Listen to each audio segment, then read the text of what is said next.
las divisiones de asalto del mariscal Zhukov estaban atrapadas en una zona mortal en la defensa exterior de las colinas de Seilov. La cima de las colinas era un laberinto repleto de tanques, búnkeres y armas de fuego. Pero el mariscal Zhukov estaba totalmente decidido a cruzar la línea alemana y llegar hasta el corazón de Berlín. Recurrió al reconocimiento aéreo con el fin de descubrir el punto débil de las defensas en las colinas de Seilov. La ciudad de Seilov se convirtió en el baluarte principal de la línea alemana. Bombarderos soviéticos disparaban a las posiciones armadas mientras la artillería destruía la línea con bombas y proyectiles. Zufar Sadardinov, tripulante de uno de los tanques, fue enviado para hallar una nueva ruta hacia la cima. En cuanto aparecimos por el horizonte, los alemanes empezaron a bombardear la zona con morteros. Y la primera bomba cayó justo al lado del capitán, que estaba a mi derecha. Yo perdí el conocimiento y cuando desperté vi al capitán en el suelo, muerto. Empezó el siguiente ataque, pero los cañones de 88 milímetros alemanes disparaban a los tanques soviéticos desde lejos y la infantería los perseguía entre los astillados pinos con los mortíferos Panzerfaust. En esta implacable batalla se destruyeron 152 tanques soviéticos. A las 3 de la tarde, la aviación alemana lanzó ataques suicidas sobre los puentes del Ejército Rojo sobre el río Oder. Pero un enjambre de cazas soviéticos eliminó del cielo hasta el último avión de la Luftwaffe. Mientras los ataques soviéticos continuaban, Adolf Hitler intentaba animar a sus tropas con un discurso de odio.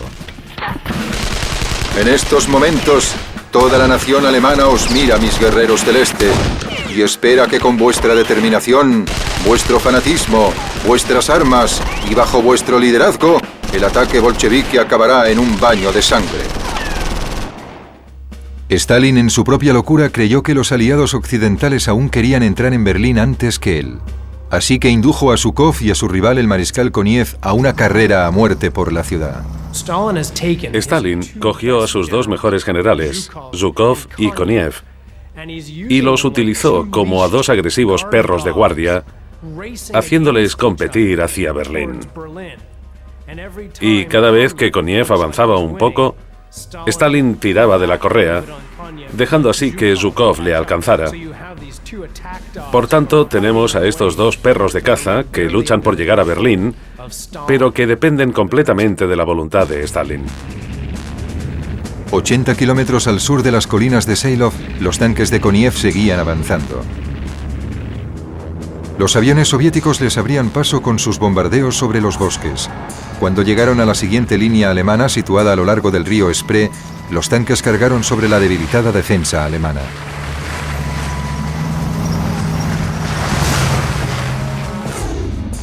A medianoche, Koniev ordenó a su ejército que dejara atrás los núcleos de resistencia y que se dirigiera hacia el norte y el noroeste de Berlín para cortar todas las carreteras que salían de la ciudad.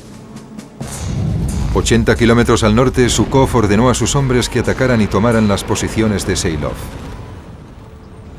Nuestros soldados tenían muchas ganas de luchar. Fue increíble. Todos sabían que aquella podía ser la última batalla de la guerra, pero corrían y entraban en combate sin prestar atención a las balas y granadas, sin pensar en el hecho de que podían morir o resultar heridos. Sobre las 6:45 de la tarde, los alemanes estaban exhaustos. Divisiones enteras empezaron a desintegrarse y los supervivientes regresaron a Berlín o a los bosques del sur de la ciudad. Zhukov tenía por fin abierta la vía de entrada a Berlín que hacía 4 días que reclamaba. Su ejército estaba a 60 kilómetros del centro de la ciudad, pero la carnicería había sido terrible. En las colinas de Seelow, los soviéticos perdieron unos 30.000 hombres, mientras que los alemanes sufrieron unas 10.000 bajas. Para el ejército, que estaba prácticamente derrotado, fue una gran proeza de los alemanes. La carrera seguía entre Zhukov y Koniev. Mientras los hombres de Koniev se acercaban a Berlín por el sur, Zhukov ordenó a sus hombres que entraran por el este y rodearan la ciudad desde el norte. A las 10 de la mañana, los 1000 proyectiles del último bombardeo aliado empezaron a caer sobre la ciudad.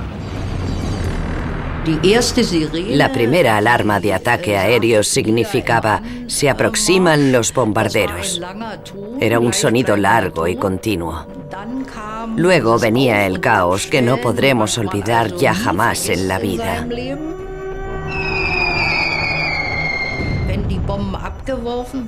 Cuando las bombas explotaban, el suelo se estremecía y pensabas, si la casa se desmorona, se habrá acabado todo. No podrán sacarnos de aquí. Una vez finalizado el asalto, el ejército nazi realizó un desfile militar para celebrar el 56º cumpleaños de Adolf Hitler. En su última aparición pública, Hitler otorgó medallas por la lucha en el este.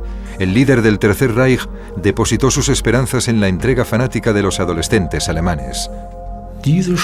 Esos cerdos intentan destruirnos. Cada vez sentíamos más rabia. Y en esas condiciones, cuando el enemigo aparece, acabas con él.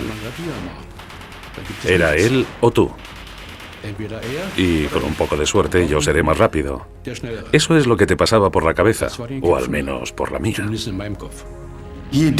Cuanto más se acercaban los soldados rusos, más nervioso me sentía.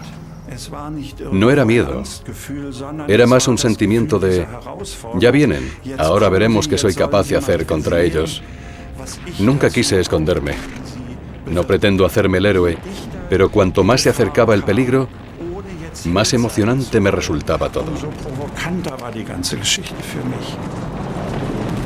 A medida que el ejército soviético se cernía sobre Berlín, esos jóvenes y sus abuelos recibieron órdenes de convertir la ciudad en un gran Stalingrado y a la vez en la tumba del ejército soviético.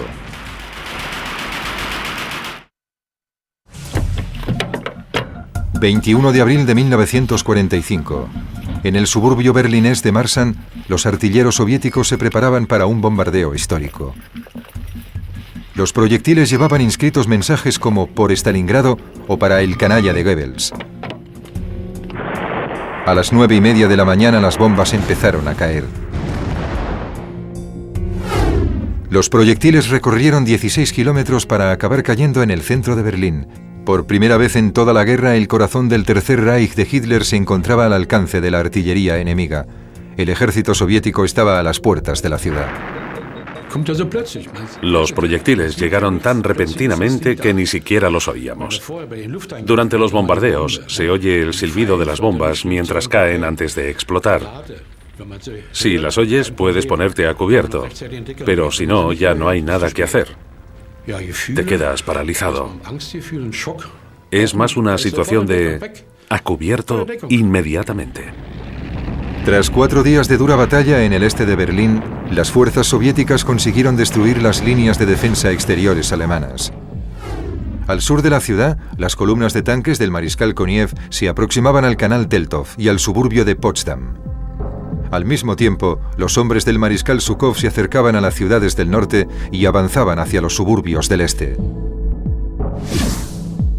Solo hacía 6 semanas que Hitler había ordenado que se construyera una amplia red defensiva dentro de la ciudad. Las tropas soviéticas tenían que ser detenidas en principio por minas terrestres y sistemas de trincheras canalizados hacia zonas de destrucción. Las barricadas y los cañones debían proteger todas y cada una de las calles. Pero no habían tenido tiempo suficiente y faltaban tanto hombres como recursos. La defensa estaba a medias y solo habían 41.000 hombres en la guarnición.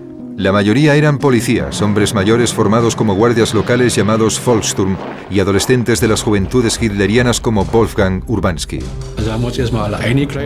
Por primera vez, nos dieron uniformes y equipos de verdad.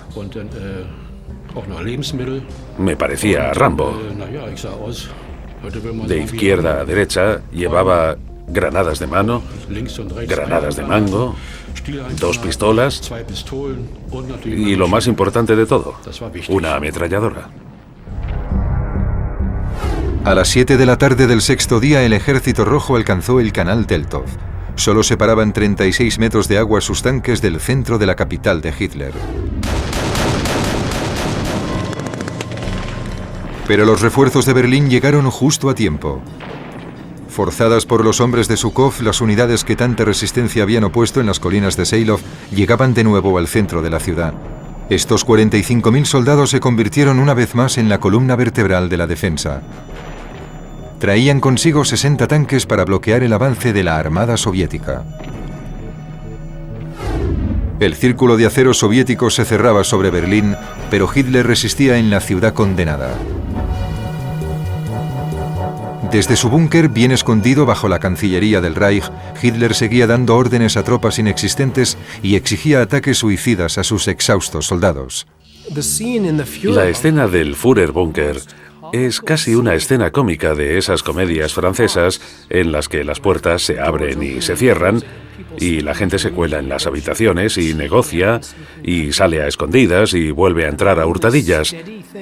Y el único actor que está siempre en el escenario es el chiflado del centro, el propio Hitler, volviéndose cada